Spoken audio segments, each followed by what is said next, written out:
Hello, can you hear me? I can hear you. All right. All right, put these away. Bye-bye. Bye. Hey, welcome to the rather delayed South Jersey Secrets. Apologies about that. Life kind of got in the way for a little bit, but we're here, we're back, and we are going to be discussing the Bucks County Paracon, full of ghosts, aliens, and lots of Bigfoot. Bigfoot, big feet, big Bigfoots. feet. Bigfoots? I think like feet is singular, so that must mean that big feet are multiple Bigfoot. Large forest men. Maybe women.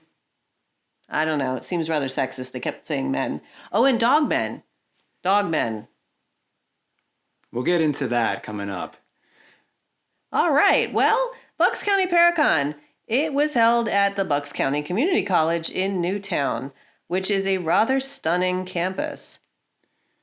Yeah, I absolutely loved the campus when we visited there. I wasn't expecting to see this sort of architecture, I think it was like French Norman style country houses. I think so.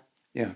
And it's been around for a little bit of time. I would say 90 years. Yeah, it was founded, community college was founded in 1964. The estate that it's located at is the Tyler Estate, which has been around since the 30s and was at one point acquired by Temple University in a rather complicated inheritance line that is not what we're going to discuss today. But the community college itself, it's really, really beautiful, really neat to look at.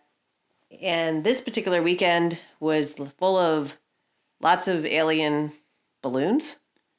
So when we first went inside the campus, I was actually expecting to see lots of ghosts. Paracon. Yeah, Paracon, paranormal things. And for me, paranormal, when I think paranormal, I think of ghosts and spirits and lots of like curtains that move slowly in a gentle breeze. And I'm moving my hands right now. You can't see it, but this is what I imagine when I think of like a ghost. David says ghosts wave at him, apparently very slowly, with his hands. Anyway, you would think spooky, lots of spooky. Instead, lots of UFOs. A lot of UFOs. People in Bucks County in particular are just obsessed with UFOs. I guess aliens are big business. Very big business. Very, very big business. So we went inside, we walked through all of these alien balloons, and were greeted by a rather good crowd. It was a pretty big group of people there, and all different age groups. So that was kind of neat to see. It was definitely anyone from, young kids all the way up to grandma and grandpas. And that's what I've always found really interesting about this stuff is just how pervasive or how much the normal population is just really, really into this stuff. And it seems like everybody has their own experience with UFOs, ghosts, or Bigfoot. We want to believe. Cue the X-Files music right now, which I won't play because that's copyrighted and we would get a strike probably on YouTube. Just imagine it. Just imagine it. You're hearing it right now. So yeah, it was actually a very good crowd size, and we also saw a lot of vendors. Yeah, when you walked into the main area, it was lots and lots of vendors and groups, obviously, that are into all of this paranormal material. So that's where you started to see the South Jersey tie. There was definitely a group of paranormal investigators from the Jersey area. There apparently are Bigfoot in the Pine Barrens. And there was a scientific group that had done a bunch of research in New Jersey as well. I think they were tracking a dogman in the Pine Barrens. I don't know what dogmen are. I thought that we were talking about a werewolf, but no, it's not a werewolf. It's a dogman, which makes me wonder, is it like a beagle man? Yeah, I really was confused by this. They didn't explain it. They just showed a lot of evidence with large paw prints, which look like to me they could be coyote, wolf, bear. Who knows? And again, definitely not supposed to be werewolf, there was a complete separation of the two species. However, not sure where I feel about dogmen, but they might be here in South Jersey. I mean, maybe we'll investigate this further on a different episode. I would love to see a Dalmatian man. Dalmatian man, that would be very hyperactive. And then what's the difference? A dogman and Bigfoot, I guess they're also different species. Would they get along? Would they chase each other?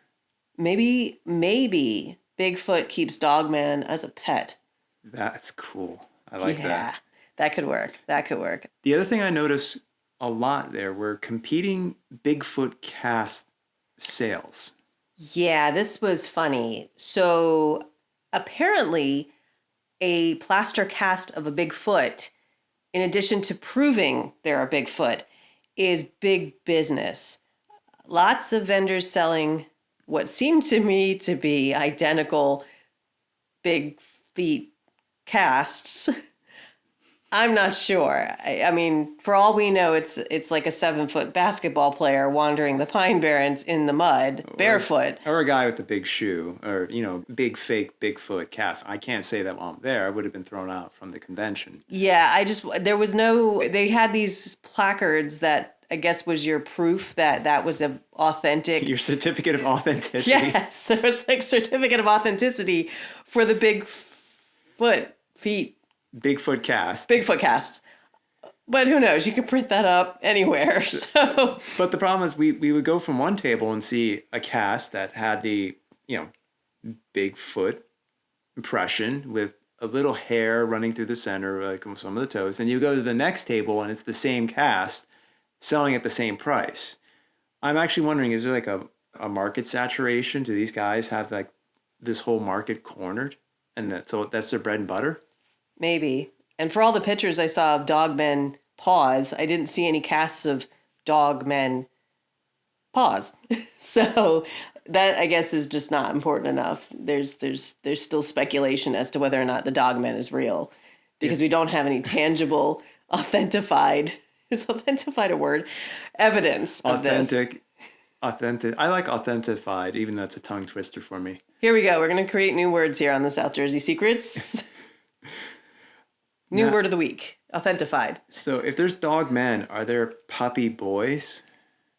I don't know. I still want to believe that they're the pets of Bigfoot. Because Bigfoot could be just as domesticated as us. Who knows? They just live a little differently. They're just, men and maybe women who don't want to shave. I don't know. Does Bigfoot ride an emu? No. Oh. No, definitely not. There were a number of ghost investigation, ghost hunter vendors and groups as well that were in attendance.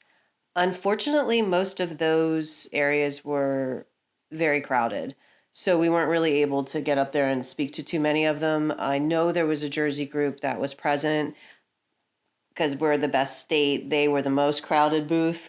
Lots and lots of people talking to them. I think they might have been part of NJ Rope, which I believe so. I think. I believe so. But like I said, we didn't get to speak to too many of them. We'll have other episodes because we have actually spent some time with these groups, and we'll talk more specifically about that.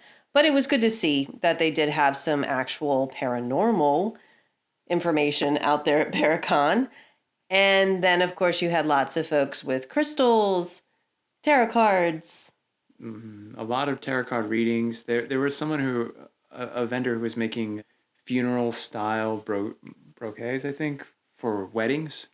Yeah, it was funeral style flower arrangements for Gothic and dark weddings, which I personally like. Yeah, definitely niche market, but they were beautiful. So again, it was really nice to see all the different, information that was out there. I think one of the most fascinating booths for me was the scientific booth.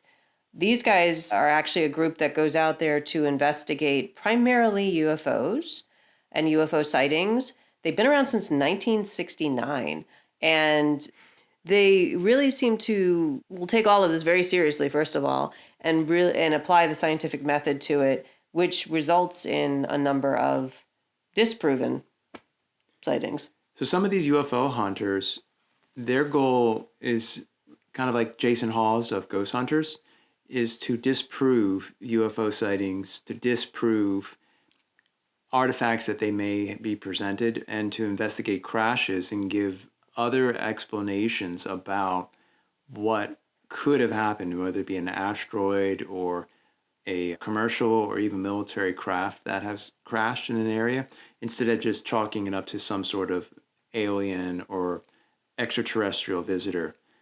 However, they do have, within all the cases they investigate, just a small percentage or small number that they can't really disprove. And those are the ones that, when they showed us the videos, those are the ones that made me stop and think. Like, I couldn't chalk it up as space debris or any sort of commercial or military craft or even a drone.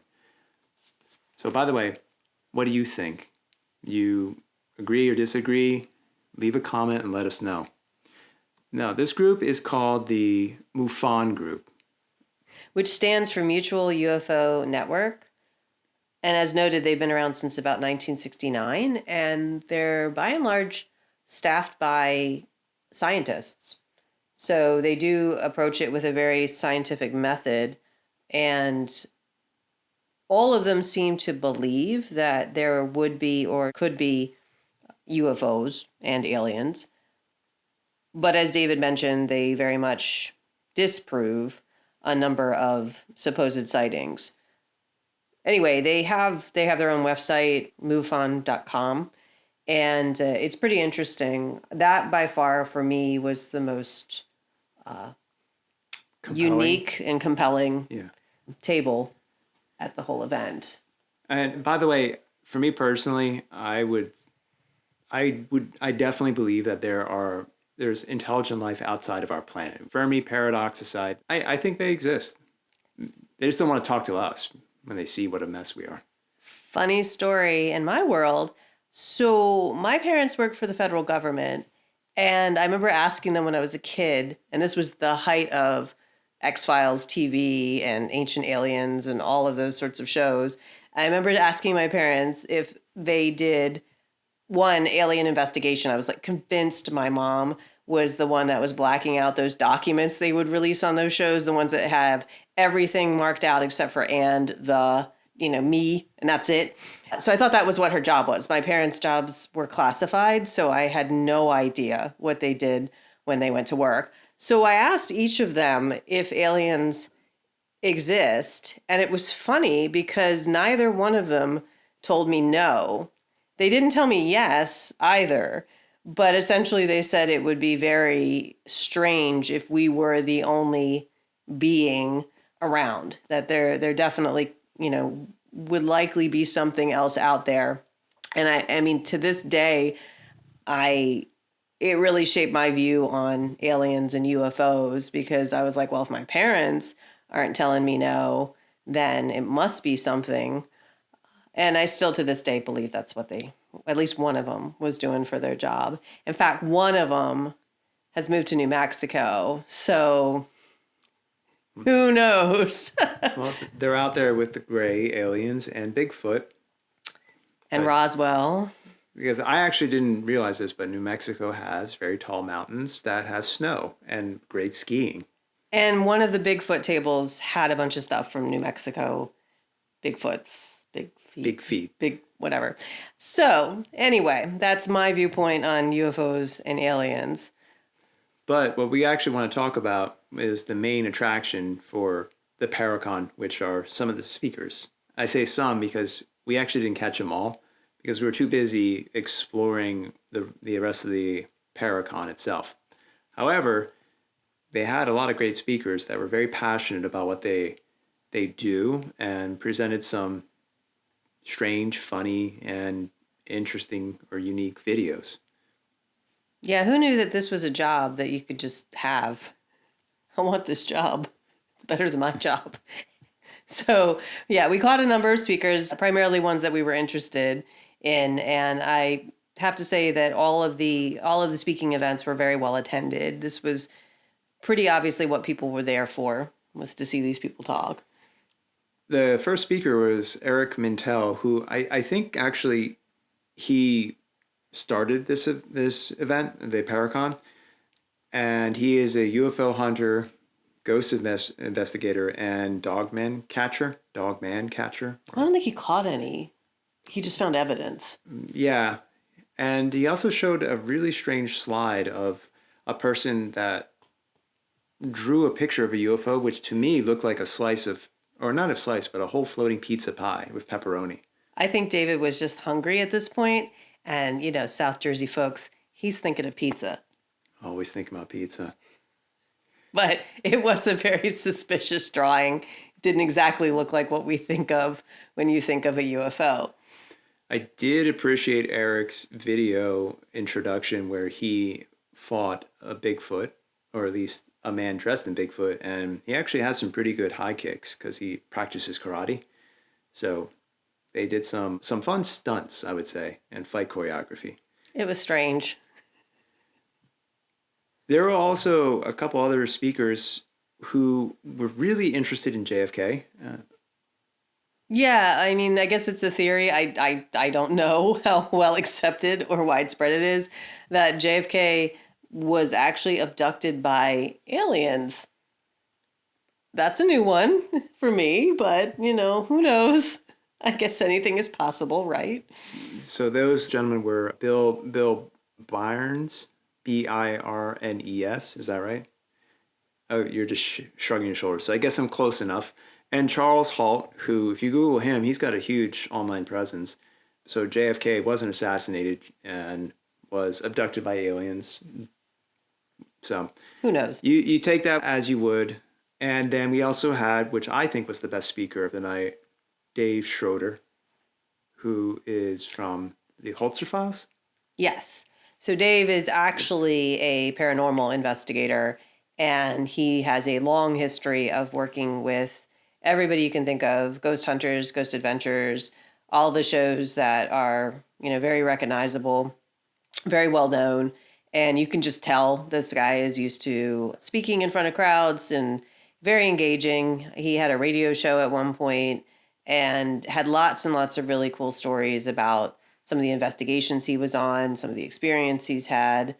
He also mentioned he is a medium and he's seen ghosts, and he's very compelling when he speaks about his personal experiences.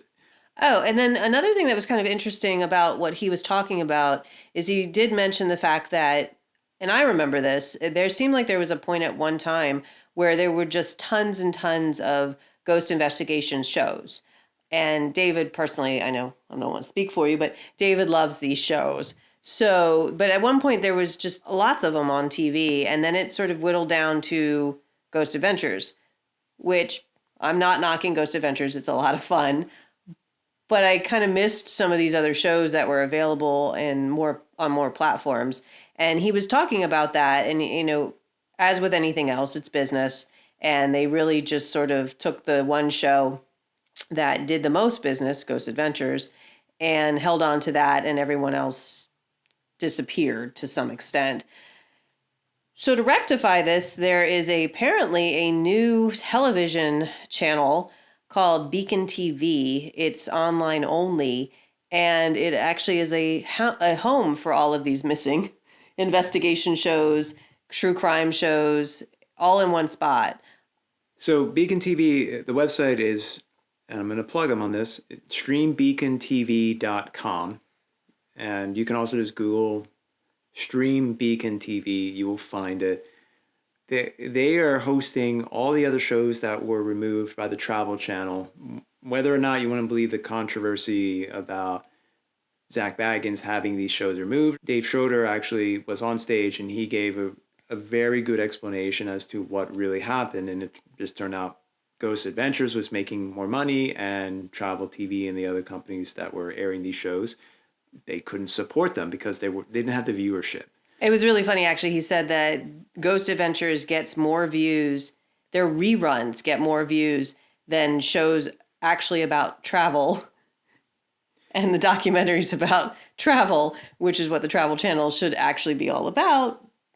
So I consider Ghost Adventures to be a travel show just as much as it is a paranormal ghost hunting show, if you would call it that.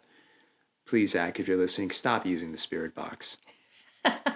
So if you miss all of those types of shows, or you're looking for a one-spot shop for this material, Beacon TV seems like a great source for that.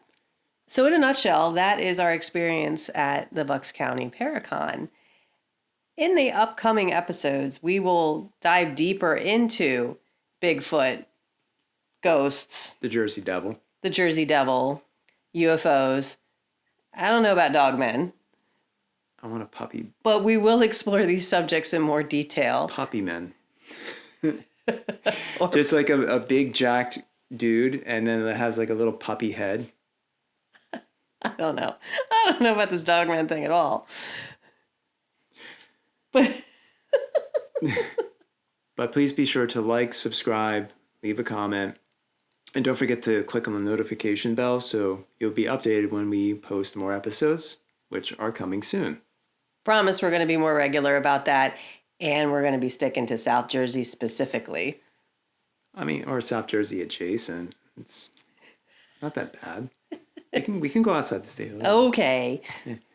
All right, bye. You say bye? No? I'm going to say bye. She said bye. Bye.